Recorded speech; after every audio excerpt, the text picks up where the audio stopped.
Hello மக்களே, நம்ம Amaresh. Welcome to just and welcome to another video. வர வர இந்த திமுக காரங்க தொல்லை தாங்க முடியல.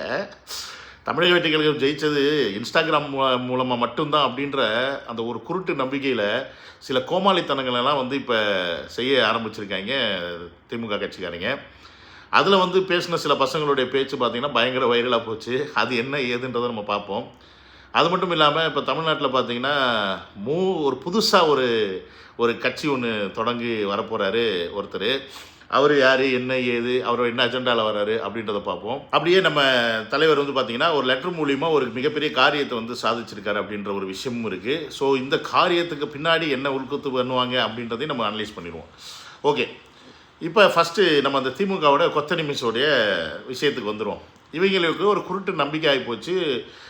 தமிழக வெற்றி கழகம் 2 வருஷத்தில் கட்சி தொடங்கி இவ்வளோ பெரிய வெற்றி அடைஞ்சதுக்கு முழு காரணம் இன்ஸ்டாகிராம் அப்படின்ற ஒரு பேஜ் மட்டும்தான் அப்படின்றத முட்டாள்தனமாக நம்பிக்கொண்டிருக்கிறார்கள் இந்த கொத்தடி மிஸ். சரி, நம்ம ஏன் கொத்தடி மிஸ்ன்னு நம்ம சொல்கிறோம் அப்படின்னா அவங்களே ஒத்துக்கிறாங்க கொத்தடி மிஸ் தான் நாங்கள் அப்படின்றத. யார் ப்ரௌட் கொத்தூஸ், கொத்தடிமைகள் என்றால் மீண்டும் மீண்டும் சொல்வோம், நாங்கள் கொத்தடிமைகள் தான். இது கொத்தடிமை கூட்டம் தான். இப்போ இந்த பையனோட வீடியோ தான் பார்த்தீங்கன்னா பயங்கர வைரலாக போய்கிட்டு இருக்கு. அதாவது நம்ம அடிமையாக இருந்து தான் சுதந்திரம் பெற்று இப்போ இந்தியா உருவாகிருக்குன்னு வச்சுக்கோங்களேன். அதாவது எப்படின்னா அது டெமோக்ராட்டிக் கண்ட்ரியாக நம்ம ஃபார்ம் பண்ணியிருக்கோம். 1947க்கு முன்னாடி பிரிட்டிஷ்காரங்களாம் நம்மளை அடிமையாக வச்சுருந்தாங்க அப்படின்ற ஒரு காரணத்துக்காக தான் நம்ம முன்னோர்கள்லாம் பயங்கரமாக போராட்டம் பண்ணி சுதந்திர போராட்டம் கையில் எடுத்து இவ்வளோ பெரிய ஒரு சுதந்திரத்தை வாங்கி கொடுத்த ஒரு நாட்டில் ஒருத்தன் இன்றைக்கி அதுவும் 2026 உட்காந்துக்கிட்டு I am proud to be a கொத்தடிமைஸ்ன்னு சொன்னால் இவங்களெல்லாம் நம்ம என்ன பண்ணலாம் நீங்களே சொல்லுங்கள். டேய், அடிமை அப்படின்றதுக்கு அர்த்தம் தெரியுமா? ஸ்லேவ்ஸ். அதாவது நீங்கள் அடிமையாக இருக்கிறத பெருமையாக நினச்சிக்கிறீங்கன்றது தெரிஞ்சனால தான் இன்றைக்கி 2024 இவ்வளோ பெரிய மாற்றத்தை மக்கள் ஏற்படுத்தி கொடுத்துருக்காங்க. அடிமையாக இருக்க விரும்பாத இளைஞர்கள் ஏற்படுத்தி கொடுத்துருக்காங்கன்ற பேசிக் புரிதலே இல்லாமல் நான் பெருமையாக நினைக்கிறேன்னு சொன்னான்னா இவனை முட்டாள் லிஸ்ட்டில் சேர்ப்பாங்க. எந்த லிஸ்ட்டில் சேர்ப்பாங்க? இவனுக்கு யார் டைலாக் எழுதி கொடுக்குறாங்கன்னு தெரியல. இன்னொன்று சொல்கிறான் பாருங்க. வெட்ட வெட்ட வளைய, இது வாழை மரம் இல்லடா, வாழையடி வாழையா இருக்க ஆலமரம்டா திமுக. வாழையடி நாங்கள் வெட்ட வெட்ட வாழை மரம் இல்லை, வாழையடி வாழையாக ஆலமரமா? அந்த பழமொழி கூட இவங்களுக்கு சரியாக தெரியல. எழுதி கொடுக்குறவன் ஒழுங்காக எழுதி கொடுக்கறது இல்லை. இப்படி ஏகப்பட்ட சிக்கலை இவங்க பண்ணிகிட்டு இருக்காங்க. டேய், வாழை மரம் தாண்டா வாழையடி வாழையாக வருது, அது ஏன்டா நீ ஆலமரம்னு கொண்டாந்து போடுற அப்படின்னு சொன்னால் இவங்க புரிஞ்சுக்குங்க நீங்கள் எந்த அளவுக்கு ஒரு மனநிலைமை, ஒரு பக்குவமற்ற மனநிலைமையில் இவங்க போய்கிட்டு இருக்காங்க அப்படின்னு. இப்போ திமுக அப்படின்ற ஒரு கட்சி ஆல்மோஸ்ட் முடிஞ்சிருச்சு. அது எந்திரிச்சு நீ வரணும் அப்படின்னா அது ரொம்ப கஷ்டம். ஏன்னா ஸ்டாலின் அவர்கள் கொஞ்சம் அந்த முகத்துக்கு வேணால் கொஞ்சம் இன்னும் கொஞ்சம் மக்கள் ஓட்டு போடுவாங்களே வெளியே. உதயநிதிலாம் வந்துட்டார் அப்படின்னா அந்த கட்சிக்குள்ளே இருக்கீங்களே அடிச்சுக்கிட்டு பிச்சுக்கிட்டு போயிடுவாங்கன்னு வச்சுக்கோங்க. அப்போ இந்த இளைய தலைமுறையை இன்றைக்கி இருக்க யங்கர் ஜென்ரேஷனை எப்படி வழி நடத்தி கொண்டு போகிறாங்க பாருங்கள். சுதந்திரமாக ஒரு ஆட்சியாளர்களை எதிர்த்து கேள்வி கேட்டு நமக்கான நல்ல விஷயத்தை வாங்கிக்கிறது தான் டெமோக்ராட்டிக் கண்ட்ரி. அதாவது அதுதான் நமக்கு இந்தியன் கான்ஸ்டியூஷன் கொடுத்துருக்க அந்த உரிமைன்றதை கொஞ்சம் கூட இவங்களுக்கு புரிய வைக்காமல் நாங்கள் அடிமையாக இருப்போம் அப்படின்னு சொல்கிறேன்னா இவங்களை என்னங்க பண்ணுறது? புதுசாக ஒரு கட்சி ஒருத்தர் தொடங்க போகிறாரு அப்படின்னு நான் சொன்னேன் பார்த்தீங்களா. அவர் யாருன்னு கேட்டிங்கன்னா நம்ம எல்லாரும் செல்லமாக அழைக்கக்கூடிய ஆட்டுக்குட்டி அவருக்கு தான் அண்ணாமலை. அவர் கட்சி ஆரம்பிப்பார் அப்படின்ற பேச்சு ஸ்டார்டிங்லேருந்து அடிபட்டு இருந்துச்சு. முக்கியமாக அந்த ஜோசியர் செல்வின்னு ஒருத்தர் இருக்கார் பார்த்தீங்களா, அவர் அடிக்கடி சொல்லிகிட்டே இருந்தார் அடுத்து அண்ணாமலை அவர்கள் கட்சி ஆரம்பிப்பார் கன்ஃபார்மாக அப்படின்ற மாதிரி ஒரு விஷயத்தை பதிவு பண்ணிட்டு இருந்தார். நம்ம ஒரு விஷயத்தை ஒத்துக்கிட்டு தான் ஆகணும். பிஜேபி அப்படின்ற ஒரு கட்சி தமிழ்நாட்டில் கொஞ்சம் கூட செல்வாக்கே இல்லாமல் இருந்த நேரத்தில் பிஜேபியை கொஞ்சம் தெரிய வச்சு இளைஞர்கள் இடத்துல கொண்டு போய் சேர்த்த ஒரு ஆள் அப்படின்னா அது அண்ணாமலை. அதில் மாற்றுக்கிறதே கிடையாது. அது கரெக்டாக உங்களுக்கு தெரியும். அந்த 2021க்கு முன்னாடி வரைக்கும்னு வச்சுக்கோங்களேன். ஸோ அந்த காலகட்டத்திலலாம் பார்த்திங்கன்னா இபிஎஸ் அவர்களுக்கும் அண்ணாமலை அவர்களுக்கும் பயங்கரமான ஒரு சண்டை. அண்ணாமலை நான் தனிச்சே செயல்படுவேன் அப்படின்ற மாதிரி அவர் அரசியல் பண்ணிகிட்டு இருந்தார். பிஜேபியோட கண்ட்ரோல் தான் இருந்தாலுமே பிஜேபியை ஓரளவுக்கு தெரிய வச்சார், புரிய வச்சார். பத்திரிகையாளர் கேட்குற கேள்விக்கெலாம் பதில் சொன்னார்.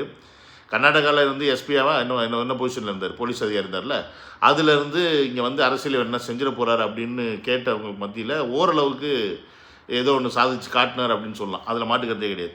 ஸோ அப்படிப்பட்டவருக்கு சரியான அங்கீகாரம் 2021 கிடைக்கல. அவருக்கு என்னமோ பண்ணி பார்த்தாரு, மேலிடத்துலேருந்து உத்தரவு வந்துச்சு, தம்பி நீ ஒதுங்கிக்க, அப்போ தான் இபிஎஸ் வந்து வருவார் அப்படின்னு சொல்லிட்டு இபிஎஸ் அதை அதிமுக கூட்டணி வைக்கிறதுக்காக பிஜேபி வந்து அண்ணாமலையை கழட்டி விட்டுச்சு. நயனா நாகேந்திரனை தலைவராக போட்டுச்சு. இருந்தாலும் நான் வந்து கட்சியில் பதவியில் இல்லைனாலும் கட்சிக்கு நான் உழைப்பேன்னு சொல்லிட்டு இந்த எலெக்ஷன் வரைக்கும் அவர் வந்து ஏடிஎம்கேக்காக தான் உழைச்சாரு, அது மீன்ஸ் பிஜேபிக்காக தான் உழைச்சாருன்னு வச்சுங்களேன். ஏன்னா அவர் வந்து மோடிஜி வந்து தன்னுடைய ஆஸ்தான குருவாக ஏற்றுக்கிட்டு இருக்கார். ஸோ அதனால் அவர் வந்து பிஜேபியில் வந்து உழைச்சிக்கிட்டு இருக்கார். இதில் கரெக்டாக எலெக்ஷன் வந்தோடனே ஆள் பார்த்தீங்கன்னா எஸ்கேப் ஆகிட்டார் அமெரிக்காவுக்கு. ஏன்னா அதுக்கு மேலே இங்கே இருந்தோம்னா நம்மளை போட்டு சாவடிச்சிருவாங்க கேள்வி மேலே கேள்வி கேட்டு அப்படின்னு சொல்லி சார் வந்து ஃபைங்கன்னு பறந்துட்டார். இப்போ அமெரிக்காவிலேருந்து வந்தோடனே அடுத்து கட்சி ஆரம்பிக்கிற ஒரு திட்டத்தில் இருக்கார். எதனால இவர் கட்சி ஆரம்பிக்க போகிறார்? இப்போ இது வந்து தனி கட்சி ஆரம்பிக்க போகிறாரா, இல்லை கட்சி பிஜேபியோட சப்போர்ட்டில் ஆரம்பிக்க போகிறாரா, இப்படின்ற பல கேள்விகள் இருக்குது. எனக்கு தெரிஞ்சு இவர் 100% தனி கட்சியாக தான் ஆரம்பிப்பார். அதுதான் வந்து ஸ்ட்ராட்டஜியாக இருக்கும். ஏன்னு கேட்டிங்கன்னா இவர் இப்போ வந்து ஆல்மோஸ்ட் வந்து தமிழகத்தில் தமிழக வெற்றி கழகத்தை எதிர்த்து இருக்கக்கூடிய இப்போ 2 திராவிட கட்சிகளுமே ஒன்றுமே இல்லாமல் ஆயிடுச்சு. திமுகவும் சரி அதிமுகவும் சரி அவர்கள் வந்து பலம் இழந்துட்டாங்க அப்படின்றது வந்து மாற்றுக்கிறதே கிடையாது. ப்ளஸ் அவங்க 2 பேரும் ஒன்றா சேர்றதுக்கு கூட வாய்ப்பு இருக்குது நீ வர ஃப்யூச்சரில் அப்படின்றதையும் நம்ம வந்து பார்த்துட்டு தான் இருக்கணும். ஏன்னா அண்டாலேருந்து குண்டாலேருந்து எல்லாருமே என்ன சொல்கிறாங்க, ஏன் சேர்ந்தா என்ன தப்பு அப்படின்ற மாதிரி ஒரு சில கேள்விகளை வந்து வைக்கிறாங்க. அவங்களுக்கு வெக்கமான சூடு சொரணம் இல்லை அப்படின்றது நமக்கு தெரியும். ஏன்னா 50 வருஷமாக நாங்கள் தான் எதிரி கட்சின்னு சொல்லி சண்டை போட்டுட்டு இன்றைக்கி புதுசாக ஒரு கட்சி வந்தோடனே நாங்கள் சேர்ந்தால் என்ன தப்புன்னு ஒருத்தன் கேட்குறான். அரசியலில் வந்து நண்பனும் இல்லை எதிரியும் இல்லைன்னு சொல்கிற அந்த டைலாகை தூக்கி வச்சுக்கிட்டு இவங்க பேசுகிறாங்க அப்படின்னா இவங்க எவ்வளோ பெரிய அயோக்கிய பயல்களாக இருப்பாங்க அப்படின்னு பார்த்துங்க. ஏன்னா இந்த பக்கம் பார்த்தீங்கன்னா காங்கிரஸ் வந்து தமிழக வெற்றி கழகத்தில் சேர்ந்துருச்சு. அப்போ இனி காங்கிரஸ் அந்த பக்கம் போகுமான்னு கேட்டிங்கன்னா, திமுக பக்கம் போகுமான்னு கேட்டிங்கன்னா அதுவும் கேள்விக்குறி தான். அப்போ இதே மாதிரி விசிகாவாக இருக்கட்டும், ஐயுஎம்எல்லாக இருக்கட்டும், கம்யூனிஸ்டாக இருக்கட்டும், இவங்களாம் காங்கிரஸ் எங்கே இருக்கோ அங்கே தான் இவங்களும் கூட இருப்பாங்க. அப்படின்னும் போது தமிழக வெற்றி கழகத்தோடு இந்த பாண்ட் இருக்குது பார்த்தீங்களா, இது வந்து இனி உடையிறதுக்கான வாய்ப்பு அப்படின்றது மிக மிக மிக மிக மிக குறைவு. ஒரு 0.1% வச்சுக்கலாம்னு வச்சுங்க. அந்த பக்கம் இப்போ திமுக அப்படியே தனித்து விடப்பட்டுச்சு. இப்போ திமுக கூட அதிமுக கூட 2 பேர் அவங்க 2 பேர் ஒன்றா சேர்ந்தாங்கன்னா பிஜேபியை கழட்டி விட தான் பார்ப்பாங்க. ஏன்னா பிஜேபி வச்சுக்கிட்டு இவங்க ஒன்றா சேர மாட்டாங்க. பிஜேபி கூட சேர்ந்தால் திமுக வராது. ஸோ திமுக பிஜேபி கூட சேர்மான்னு கேட்டால் அது எச்ச கட்சி என்ன வேணால் செய்யும். ஏன்னா ஆல்ரெடி ஒரு வாட்டி செஞ்சுருக்காங்க. இனி அடுத்த எலெக்ஷனில் செய்யக்கூட வாய்ப்பு இருக்குது. ஸோ அப்போ நான் என்ன சொல்கிறேன்னா திமுக அதிமுக பிஜேபி இப்படி அலைன்ஸ் வர்றதுக்கும் வாய்ப்பு இருக்குது. அப்படி இல்லை இவங்க 2 பேரும் தனியாக அப்போ பிஜேபி கட்சி இல்லாமல் போயிடுச்சுன்னா நம்ம என்ன பண்ணுறது? நமக்கு இருக்கக்கூடிய 2 திராவிட கட்சிகள் தான் மெயின். ஸோ இந்த பக்கம் தமிழக வெற்றி கழகத்துலையும் போக முடியாது. அப்போ நமக்கு ஒரு ஸ்டாண்டர்டாக ஒரு கட்சி வேணுன்றதுக்காக அவர்களின் உந்துதல் பேரில் அண்ணாமலை வந்து கட்சி ஆரம்பிக்கிறாரா அப்படின்ற ஒரு கேள்வி வருது. ஸோ அப்போ இங்கே பார்த்தீங்கன்னா ஆல்ரெடி 4 முனை போட்டி, அதுக்கப்புறம் பார்த்தீங்கன்னா இவர் வந்தாருன்னா 5 முனை போட்டி. இதில் 4வது முனையில் ஒருத்தர் இருக்கிறாரு. அவரை வந்து இப்போ யாருமே கண்டுக்கிறது இல்லை. அவர் புள்ள பெற்றுட்டு ஜாலியாக இருக்கிறாருன்னு வச்சுக்கோங்க. சரி அவர் ஏன் நம்ம டிஸ்டர்ப் பண்ணுவானே. இப்படி ஒரு மிகப்பெரிய ஒரு திட்டத்தோடு தான் வந்து இப்போ ஒரு கட்சி ஆரம்பிப்பார் அப்படின்றதுல எனக்கு மாற்றுக்கிறது கிடையாது. அதே நேரத்தில் அண்ணாமலை வந்து கட்சி ஆரம்பித்து இப்போ பிஜேபி அந்த கொள்கை அடிப்படையில் தான் அவர் வந்து பயணிக்கிறார் அப்படின்னும் போது, மோடியை வந்து ஆஸ்தான குருவாக ஏற்றிட்டு இருக்காருன்னும் போது அவருடைய பாலிட்டிக்ஸ் ஸ்டைல் எந்த மாதிரி இருக்கும் அப்படின்றத இங்கே கேள்விக்குரியாது. தமிழ்நாட்டை பொறுத்த வரைக்கும் நீங்கள் மதவாதத்தையோ இல்லை வேறு ஏதாவதையோ நீங்கள் கொண்டு வரணும்னு நினச்சிங்கன்னா அதுக்கான வாய்ப்பே கிடையாது. முக்கியமாக மதவாதத்துக்கு வாய்ப்பே கிடையாது அப்படின்னும் போது இந்து மத அடிப்படையில் அண்ணாமலை கட்சி அவர்கள் கொண்டு போகிறார் அப்படின்னா கண்டிப்பாக அவருடைய கட்சி எடுபடுறதுக்கான வாய்ப்பு இல்லை. அட் த சேம் டைம் அவர் வந்து ஒரு ஸ்ட்ராட்டஜியை கொண்டு வந்து இளைஞர்களுக்கான ஒரு கட்சி மாதிரி தன்னுடைய கட்சியை கட்டமைச்சு அந்த மாதிரி ஒரு மோடில் கொண்டு போகிறார் அப்படின்னா மேபி அவர் வந்து ஃப்யூச்சரில் 2031 அண்ணாமலை உதயநிதி தலைவர் இப்படின்ற ஒரு காம்படிஷனுக்குள்ளே தமிழ்நாடு வந்து பயணிக்கிறதுக்கான வாய்ப்பு இருக்குது. ஏன்னா மற்ற எல்லாருமே நீ அவுட் ஆஃப் ஃபோக்கஸ், ஸ்டாலினாக இருக்கட்டும், இபிஎஸ்ஸாக இருக்கட்டும், ஈவன் நான் தமிழர் சீமானாக இருக்கட்டும், எல்லாமே அவுட் ஆஃப் ஃபோக்கஸ்னு வச்சுங்களேன். இனி அவங்களுக்குலாம் வரதுக்கான வாய்ப்புகள் கிடையாது. இனி தமிழ்நாட்டில் அரசியல் களத்தில் இந்த 3 முகம் தான் இருக்க போகுது. ஒன்று வந்து தலைவர் இருப்பார், இன்னொன்று வந்து உதயநிதி இருப்பாப்பில், அடுத்து வந்து பார்த்திங்கன்னா அண்ணாமலை கட்சி ஆரம்பிச்சிட்டாருன்னா. ஸோ இந்த 3 பேருக்குள்ளே தான் இனி வரப்போகிற காலங்களில் போட்டி இருக்கும். பட் இதில் யாருக்கு எப்பயுமே வெற்றி இருக்கும் அப்படின்றத நான் ஏன் என் வாயால் சொல்லுவானே, அது உங்களுக்கே தெரியும். ஏன்னா என்னென்ன பண்ணிக்கிட்டு இருக்காரு, ஏது பண்ணிக்கிட்டு இருக்காரு அப்படின்றத கண்கூட மக்கள் பார்த்துட்ருக்காங்க. ஒரே மாதத்தில் வந்து ஏகப்பட்ட விஷயங்களை எல்லா அமைச்சர்களுமே செஞ்சிட்ருக்காங்க. உதயநிதி போன்றவர்கள் ட்வீட் போட்டுக்கிட்டு இருக்கலாம். எல்லா தினம் கட்சி ஆட்சி இப்போ பதவிக்கு வந்ததுலேருந்து தினந்தோறும் கொள்ளை கற்பழிப்பு அப்படி இப்படி நடந்துக்கிட்டே இருக்குது, என்ன ஆட்சி அமைக்கிறீங்க அப்படின்னு உதயநிதி போடலாம். ஏன்னா அவங்க தான் வந்து கொத்தடி மேய்ஸ், அவங்க தான் மூளையே இல்லைன்னு தெரியுமே, அதனால் அவங்க போடலாம். பட் மக்கள் பார்த்துட்ருக்காங்க. அடுத்த 5 வருஷத்துக்குள்ளே என்ன மாதிரியான மாற்றங்கள் இங்கே வரப்போகுது அப்படின்றத மக்கள் கண்கூட பார்ப்பாங்க. ஸோ கண்கூட பார்க்கும்போது நீங்கள் என்ன தான் வந்து அஜெண்டா ஃபிக்ஸ் பண்ணாலும், என்ன தான் நீங்கள் இன்ஸ்டாகிராமில் இந்த வீடியோ வந்து போட்டு பரப்புனாலும் அந்தந்த ஏரியாவில் இருக்க மக்கள் என்ன சேஞ்சஸை பார்க்குறாங்களோ அதுதான் ரியாலிட்டி, அதுதான் வந்து கடைசியில் ஓட் கன்வர்ஷனாக மாறும் அப்படின்னும் போது நம்ம 5 வருஷம் கழித்து நம்ம தான் ஸ்ட்ராங்காக இருப்போன்றதில் மாட்டுக்கிறதே கிடையாது. சரி, இப்படிலாம் இருக்கும்போது பார்த்தீங்கன்னா சைலண்ட்டாக தலைவர் வந்து ஒரு செயலை செஞ்சுருக்காரு. அது என்னென்னு பார்த்தீங்கன்னா, இந்த நெசவாளர்களுக்கு பஞ்சு இருக்குது பார்த்தீங்களா, பஞ்சு வந்து இறக்குமதி வரி வந்து 11% போட்டிருந்தாங்க. பஞ்சு விலை ஏறிக்கிட்டே போகிறனால நெசவாளர்களுக்கு பஞ்சை வாங்கி உற்பத்தி செஞ்சு அதை விற்கும் போது காஸ்ட் அதிகமாகுது.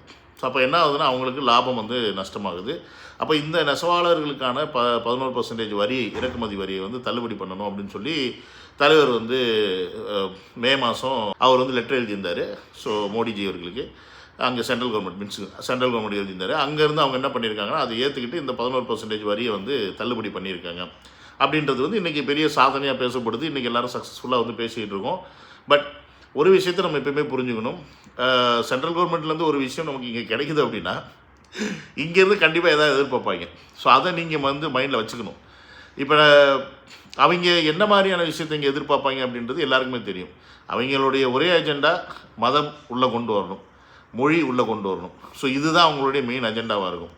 இந்த ரெண்டும் தான் நம்மளுடைய எதிர்ப்பு வந்து காட்டக்கூடிய ஒரு இடம். அப்போ இந்த 2 இடத்துலையும் தமிழக வெற்றி கழகம் இறங்கி போகுமா போயிடாதான் இனி வரப்போகிற காலங்களில் அப்படின்ற கேள்வி எல்லாருக்கிட்டையுமே வந்துகிட்டு இருக்கு. ஏன்னு கேட்டிங்கன்னா, இந்த பிஎம்ஸ்டியாக அந்த இது எஜுகேஷன் அதில் வந்து 3 மும்மொழி கொள்கையை வந்து கொண்டு வரணும்னு சொல்லிட்டு ஆல்மோஸ்ட் எல்லா ஸ்டேட்லேயுமே ஒத்துக்கிட்டாங்க. அந்த மாதிரி இந்த தமிழ்நாட்டில் மட்டும்தான் ஒத்துக்கலை. அது இனி வரப்போகிற காலங்களில் ஒத்துப்பாங்களா மாட்டாங்களா? இப்போயே தமிழ் தாய் வாழ்த்து வந்து இன்னும் பாடலை அப்படின்னு சொல்லி பல பேர் பிரச்சனை பண்ணிகிட்டு இருக்காங்க. இனி வரப்போகிற அரசு விழாக்களில் தமிழ் தாய் பாட்டு தான் பாடப்படும் ராஜ்மோகன் அவர்கள் சொல்கிறாரு. இப்படி பல விஷயங்கள் வந்து பின்னாடி இருக்குது. ஸோ இதில் எந்த மாதிரியான டாக்டிக்ஸை தலைவர் அவர்கள் எடுக்க போகிறார்? ஏன்னா இனி வரப்போகிற காலங்களில் இந்த மாதிரி விஷயத்துக்கு நம்ம எதிர்ப்பு தெரிவிக்கும் போது சென்ட்ரல் கவர்மெண்ட்லேருந்து வர வேண்டிய சப்போர்ட் நமக்கு வராமல் போகும். அப்போ வராமல் போகும்போது எப்படி அவர் சமாளிக்க போகிறார் அப்படின்ற பல கேள்விகளும் பல சிக்கல்களும் இருக்குது. அதே நேரத்தில் நம்மளுடைய கொள்கை பிறப்புக்கும் எல்லா உயிர்க்கும் அப்படின்ற அந்த கொள்கை கோட்பாட்டிலேருந்து தலைவர் எப்பவுமே இறங்கிடக்கூடாது அப்படின்றதும் வந்து நம்ம வந்து இந்த நேரத்தில் வந்து வச்சுக்கிற ஒரு கோரிக்கையாக தான் நம்ம கோரிக்கை இங்கே வச்சுக்கிறேன். ஏன்னா அஜெண்டா எப்படி வேணால் ஃபிக்ஸ் பண்ணுவாங்க. இவர் இதனால தான் சரண்டர் ஆனார், இதனால தான் வந்து பிஜேபி ஹெல்ப் பண்ணிச்சு, நாளைக்கு இதே ஃபிக்ஸ் பண்ணுவாங்க. பார்த்தீங்களா, நாங்கள் எவ்வளோ கேட்டாலும் பிஜேபி எங்களுக்கு செய்யலை அப்படின்னு சொல்லி திமுக கத்தடவே சொல்லுவான். இவர் ஒரு லெட்ரு போட்டாவே இவருக்கு எல்லாமே செய்கிறாங்க. அப்போ யார் இவர்? பிஜேபியால் ஏவி விட்டவர் தான் அப்படின்ற அந்த அஜெண்டாக்குள்ளேயும் வருவாங்க. ஸோ இது எல்லாத்தையும் நீங்கள் வந்து ஃபேஸ் பண்ணுறதுக்கு ரெடியாக இருக்கணும். நீங்கள் நான் யாரை சொல்கிறேன்னா உங்களை. ஏன்னா நீங்கள் தான் வந்து எல்லாத்துக்கும் மயங்கிடுவீங்க. அவங்க என்ன சொன்னாலும் அப்படியா இவர் இப்படி பண்ணிட்டாரா, தலைவர் அப்படி பண்ணிட்டாரா, இவர் கஷ்டமாக இருக்கே, எனக்கு நஷ்டமாக இருக்கேன்னு சொல்லி புலம்ப ஆரம்பிச்சிருவீங்க. ஸோ பாலிடிக்ஸில் வந்து சில விஷயங்களை நம்ம சில நேரத்தில் காம்ப்ரமைஸ் பண்ணிக்கணும். ஆனால் நம்மளுடைய நான் சொன்ன மாதிரி பிறப்புக்கும் எல்லா உயிருக்கும் அந்த கொள்கை கோட்பாட்டில் இருந்து இறங்காமல், மற்றபடி சமரசம் செய்து சண்டை செய்யாமல் சென்ட்ரல் கவர்மெண்ட் நமக்கு தேவையான விஷயத்தை வாங்கணும். கடைசியில் சண்டை செய்யணும் அப்படின்ற ஒரு சூழ்நிலை வரும்போது அப்போ சண்டை செஞ்சு தான் ஆகணும். அப்போ கண்டிப்பாக தலைவர் சண்டை செய்வார் அப்படின்ற நம்பிக்கை எனக்கு இருக்குது. அதே நம்பிக்கையோட நீங்கள் இருங்கன்னு சொல்லி இந்த வீடியோ முடிச்சுக்கிறேன். சரி, another video, we will take care. Bye-bye.